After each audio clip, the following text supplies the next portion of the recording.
This is Tarron with Twist and Mesquite Performance Horses. Today we're doing a video with Cinco. As you can tell, we are outside today. With this particular horse, with this particular owner, a goal with this horse is to be able to ride outside, to be able to go overnight trail riding, camping outside. And so in order to help her achieve those goals, we have taken this horse outside as part of her training. This horse, along with another horse, we're going to be doing the same thing. So these are all what we're going to cover, is what we're looking for when we take this horse outside for the first time or for the first few rides. What is the foundation to what we need to have on this horse, and how do we keep ourselves and this horse safe as we go along and be able to use this horse outside. You know, a little backstory on adding a little bit of credibility to what I'm about to say is, you know, I grew up outside. I grew up ranching. I grew up day working. You know, the first time I went day working was when I was 8 years old with my uncle. He was in West Texas, or in the Panhandle, and a lot of times, you know, we'd be up first thing in the morning, 4 o'clock in the morning, load up and go travel, go help different guys around, go help big ranches, go day work for this guy, that guy. And, you know, I learned how to cover rough country. I learned what a horse needed to do in order to be able to go through, around and over the canyons and through the trees, and, you know, what kind of a handle do you want on this horse. And so we're just going to go over these things and show how the basics of what we do in the arena translates to when we take this horse outside. So to get started, just a little bit of background. This horse here, this is going to be the second ride outside. This has been, I guess we've had this horse in our program for 13 weeks now. This is the 13th week, the end of our 13th week. The first, up until this week, everything we've done has been getting this horse broke. You know, this horse was halter broke, been handled some, but hadn't been saddled, rode, or anything like that. So we've gone and just went and put the basics on this horse up to this point, getting this horse into a good frame of mind to where it understands how to move its body parts, knows how to steer around, control its own emotions, stay in the gait that we want them to stay in, and we can always get this horse to stop no matter what something happens. So that way we can always keep ourselves safe as we go along. And so to get started, when I take a horse outside, it's going to be a lot the same of how I want to start those rides. Well, those first few rides in the round pen or in the big arena, I want to make sure that I can stop this horse. And so now we have a 2-rein stop on this horse. Every time we stop, we back up. And all of that is to encourage that stop, encourage this horse to start thinking as soon as she stops, we're probably going to want to back up. We're probably going to want, now that ties to if you're working cattle or anything like that, but it also helps this horse. Seeing right there, horse I think saw a rabbit or something. So, you know, it's important to know what kind of control you have on your horse. And right here, I stayed with her and I just pulled her around.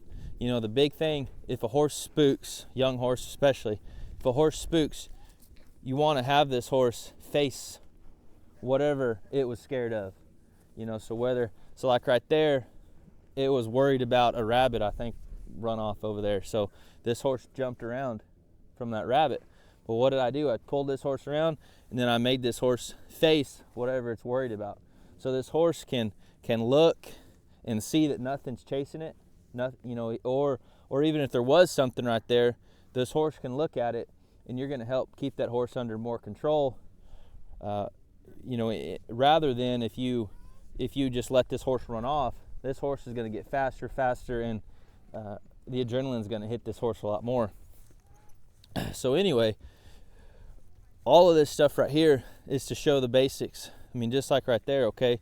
Say, the first few times you take a young horse out to ride around in the pasture, you're going to have this horse spook at stuff. You're going to have this horse get worried, concerned. It's no different than when we put this horse in that arena for the first time.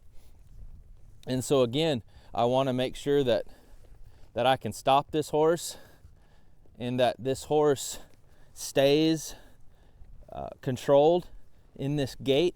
And so these first few times out here, I'm going to be working on making sure this horse will steer around, making sure this horse will stay at this walk, or if I ask her to get up there in a trot, it's the same thing. She stays in that trot rather than getting concerned and gathering speed and starting to run off. We want to remind this horse about her training. Everything we've done in the arena, we want to be able to do outside. Now, when you take this horse into a new environment, this horse is not going to be exactly the same as she has been in that prior environment. And so she's been in this arena, she's been in that arena, she's gotten used to being in the arena. She's, how she acts there, she's gotten comfortable, relaxed, quiet.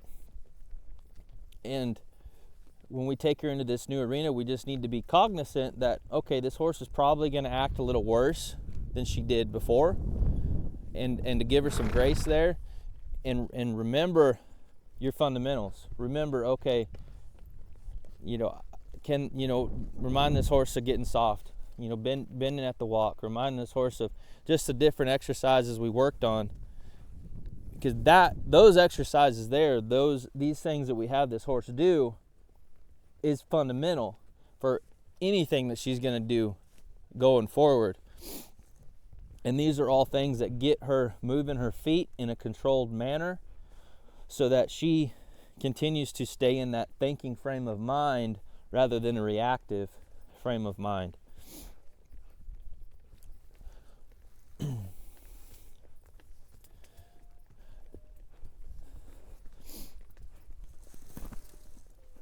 A big thing I'm doing, just as when I ride out in the arena and I'm working on this stuff, I'm not holding this horse still. I'm not holding her back. I have her on a loose rein. This is her job. It's her job to stay at this walk. I haven't asked her to trot off. I haven't asked her to run off, to lope off. I haven't asked her to do any of that stuff. It's her job to stay at this walk. This is where I've asked her to be. I've asked her to stay right here at this gate, and it's her job to stay here. Now, just a minute ago when this horse spooked and she started to trot off, I broke her back down and put her back into this walk. I reminded her, no, this is what we're supposed to be doing. So I allowed her to make the mistake. She made the mistake, and then I corrected her, and we're now going back to what we were doing before.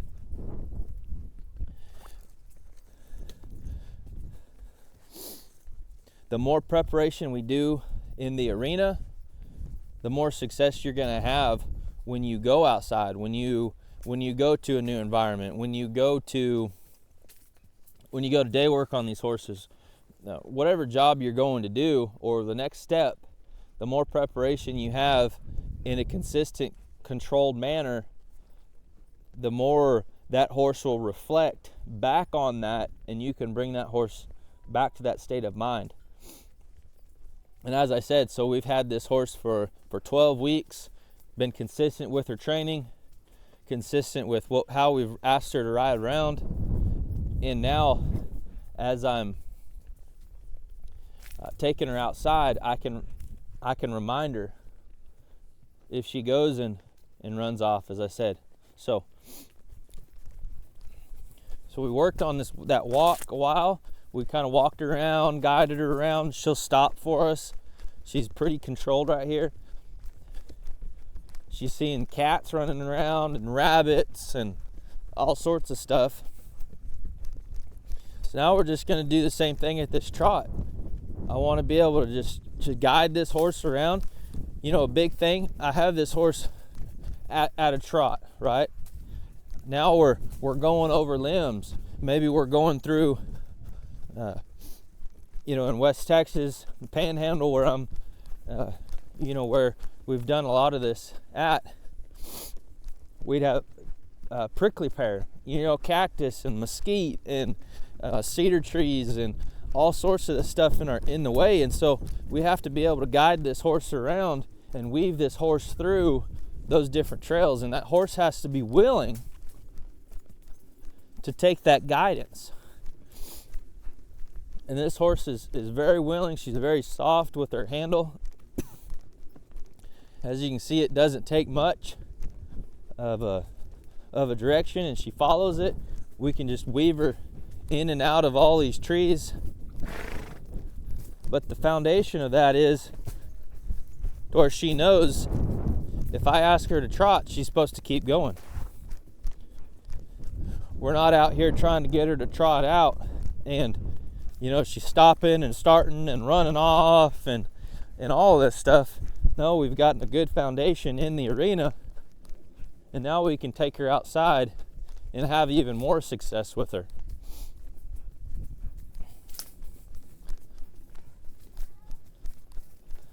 All these trees make some noise.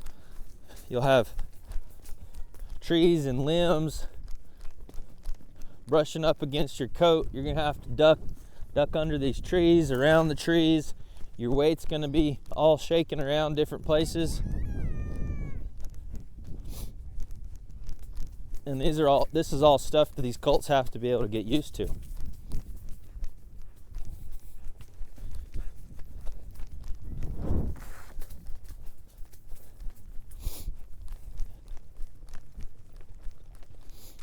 So fundamentally, what I'm looking to do is reminder of her basics, these first few rides, and get her just traveling around pretty comfortable at this trot, at a walk, trot, a lope, and we're just gonna help her be comfortable. And then as we go along, then we can use all these trees, all this stuff to our advantage, and we can do our exercises around all these trees, and we can work on our exercises around and up and over canyons and gullies. And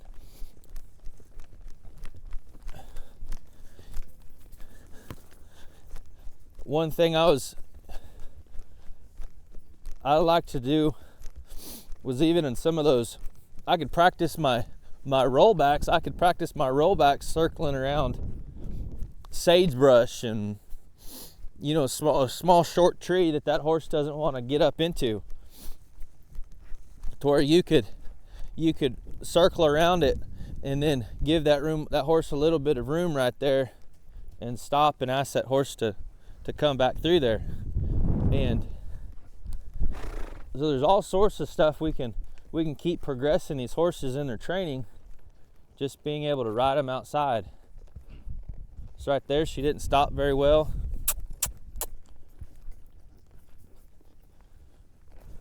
Just because we're outside, I'm going to give her a little bit of grace, letting her know that, realizing that her attention is elsewhere. There, that stop was better. But our fundamentals are still the same. And what we're going to expect out of this horse is the same. That being said, I realize if this horse is running off, or if this horse is really concerned or worried or something's going on, we may have to back our expectations down a little bit and find a place, find a new place to start at. So if it's a little worse, if it's 10%, 50% worse than where you were In the arena, you might have to just reset those expectations. Okay, mentally, this horse is outside right now. Okay, I'm going to expect 50% less than what I did in the arena, because this horse is in a different frame of mind. Now, we're going to build on that. You know, we're going to have that in our mind. Okay, it's 50%. Okay, now I want this horse to step it up another 10%. I want this horse to get better. It's no different than in the arena. We want these horses to continue advancing in their training and be cognizant of what we're asking these horses to do. Now, I will say there is a difference between concentrated training and having a horse that you're using all day long. These horses that you're using all day long, or you're going to be riding them all day, generally you're going to want to go out there and make sure that all your pieces and parts are there. Make sure that horse is understanding the fundamentals, that this horse is staying controlled, staying between your feet, all of those things. But you're going to want to understand that horse does need to preserve its energy. And so where in the arena we're going to do a lot of concentrated training. We're going to focus on the exercises we need to work on, and we're going to spend time, and that's what our main focus is. But when we are using this horse all day long, our objective is different. Our objective then is to make sure that horse is in a good frame of mind in order to last the whole day, and that we stay safe the whole time, and that this horse stays safe that whole time. And understanding, I would rather a little bit of edge on a horse. Personally, I would rather a little bit of edge on that horse to where maybe this horse isn't acting completely 100% in control, because I know, and more so, it's just that extra energy that horse has, and I want to make sure that I have enough control to stay safe, and then realizing that horse is going to use that energy as we go through the day, and to get to the end of the work, or get to the end of the ride, to get back to the pens if we're day working. That's our priority on that young horse. And so we don't want to spend too much time working on these different exercises, or loping over here, running around over here, doing all this stuff that we may do in the arena. It's a little bit of a difference when you're outside. So it'd be the same thing if I'm going to take this horse out here. Say I'm taking this horse out here all day long. As I said, I want to make sure that our fundamentals are here, that this horse is listening to me, and then I'm just going to put this horse in a trot and just take off. There was my uncle told me, this is a neat little trick or tip. I remember my uncle telling me this when I was really young. He said that trot is the most efficient gait if you're going to travel a long distance. If you're going to travel a long distance, think about it. Okay, if you're going to travel 30 miles, and that's what they said. I would ask, okay, well, how far can you ride in a day? And the answer I would get was about 30 miles if you took all day and you did that. And that's interesting too, because if you think about a bunch of those towns in West Texas, different parts of the country, a lot of them, they're all 30 minutes away. They're all 30 miles apart, because that's the distance you could get in a day, horseback or being in a wagon or a buckboard or something like that. So, but fundamentally, that trot is the most efficient gait to be working these horses. If you're traveling, or if you're working, if you're going to be riding all day, that's the most efficient gait. If you're going to travel country, if you want to get from point A to point B in a timely manner, and you want to have horse left over, that's your gait. Because if you're at a walk, it's going to take you way too long to get to where you're needing to get to. And if you're at a lope, that horse is going to tire out before you get there. You run a risk of getting that horse hurt. You run a risk of just completely exhausting that horse before you get to where you need to go. So if I was going to ride this horse all day long, as I said, or if we're going to put a long ride on this horse, I would want to make sure, as I said, my fundamentals were here. I could stop this horse I could, you know, this horse was not trying to run off, and then I'd just put that horse in a trot, and we'd work around trees, or we'd hit the fence line, and we'd just go. So with this horse, we're gonna put our plan together for what we want this horse to be able to do while this horse is outside, in order to prepare this horse the best we can for the customer, so that this horse is the horse she needs when she does go out riding outside, and maybe she rides with her friends, or maybe she goes and goes help somebody brand, or maybe she goes and camps out all night. Like, what are the things that this horse needs to know in order to have success doing that? And that's a big thing we want to work on here, is to simulate those experiences, and what does this horse need to have on him in order for her to have that success. So this is just a quick video with Cinco, going over where she's at, what our plan is, and how we're gonna put together this plan in order for her owner to have success with this horse going forward. So that'll be our video, and we'll catch you on the next one.